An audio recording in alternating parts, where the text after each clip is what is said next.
प्रेरितों के कामों का वर्णन 24वां अध्याय। 5 दिन के बाद हनन्याह महायाजक कई पुरनियों और तिरतुल्लुस नाम किसी वकील को साथ लेकर आया। उन्होंने हाकिम के सामने पौलुस पर नालिश की।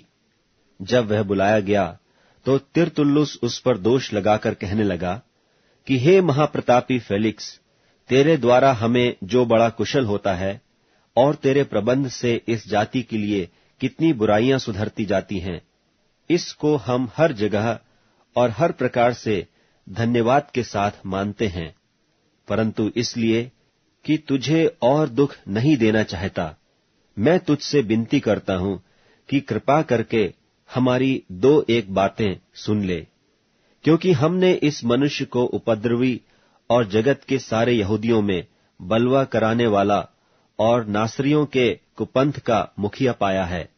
उसने मंदिर को अशुद्ध करना चाहा और हमने उसे पकड़ा। इन सब बातों को जिनके विषय में हम उस पर दोष लगाते हैं, तू आप ही उसको जांच करके जान लेगा। यहूदियों ने भी उसका साथ देकर कहा, ये बातें इसी प्रकार की हैं। जब हाकिम ने पौलुस को बोलने के लिए सैन किया तो उसने उत्तर दिया, मैं यह जानकर कि तू बहुत वर्षों से इस जाति का न्याय करता है, आनंद से अपना प्रत्युत्तर देता हूं।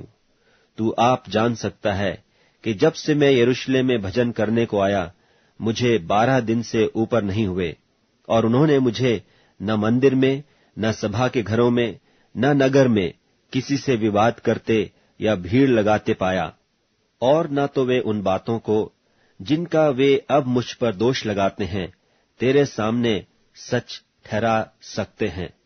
परंतु यह मैं तेरे सामने मान लेता हूं कि जिस पंथ को वे कुपंथ कहते हैं, उसी की रीति पर मैं अपने बाप दादों के परमेश्वर की सेवा करता हूं, और जो बातें व्यवस्था और भविष्यद्वक्ताओं की पुस्तकों में लिखी हैं, उन सब की प्रतीति करता हूं, और परमेश्वर से आशा रखता हूं, जो वे आप भी रखते हैं, कि धर्मी और अधर्मी दोनों का जी उठना होगा। इससे मैं आप भी यत्न करता हूं कि परमेश्वर की और मनुष्यों की ओर मेरा विवेक सदा निर्दोष रहे। बहुत वर्षों के बाद मैं अपने लोगों को दान पहुंचाने और भेंट चढ़ाने आया था। उन्होंने मुझे मंदिर में शुद्ध दशा में बिना भीड़ के साथ और बिना दंगा करते हुए इस काम में पाया। हाँ, आसिया के कई यहूदी थे। उनको उचित था कि यदि मेरे विरोध में उनकी कोई बात हो तो यहां तेरे सामने आकर मुझ पर दोष लगाते, या ये आप ही कहें कि जब मैं महासभा के सामने खड़ा था तो उन्होंने मुझ में कौन सा अपराध पाया।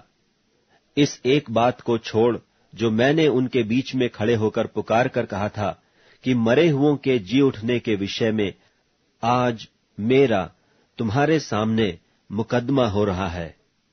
फेलिक्स ने, जो इस पंथ की बातें ठीक ठीक जानता था, उन्हें यह कहकर टाल दिया कि जब पलटन का सरदार लूसियास आएगा तो तुम्हारी बात का निर्णय करूंगा, और सूबेदार को आज्ञा दी कि पौलुस को सुख से रखकर रखवाली करना और उसके मित्रों में से किसी को भी उसकी सेवा करने से न रोकना। कितने दिनों के बाद फेलिक्स अपनी पत्नी द्रुसिल्ला को, जो यहूदनी थी, साथ लेकर आया और पौलुस को बुलवाकर उस विश्वास के विषय में जो मसीह यीशु पर है उससे सुना। और जब वह धर्म और संयम और आने वाले न्याय की चर्चा करता था तो फेलिक्स ने भयमान होकर उत्तर दिया कि अभी तो जा, अवसर पाकर मैं तुझे फिर बुलाऊंगा। उसे पौलुस से कुछ रुपये मिलने की भी आस थी, इसलिए और भी बुला बुलाकर उससे बातें किया करता था। परंतु जब 2 वर्ष बीत गए तो पुरकियुस फेस्तुस फेलिक्स की जगह पर आया, और फेलिक्स यहूदियों को खुश करने की इच्छा से पौलुस को बंधुआ छोड़ गया।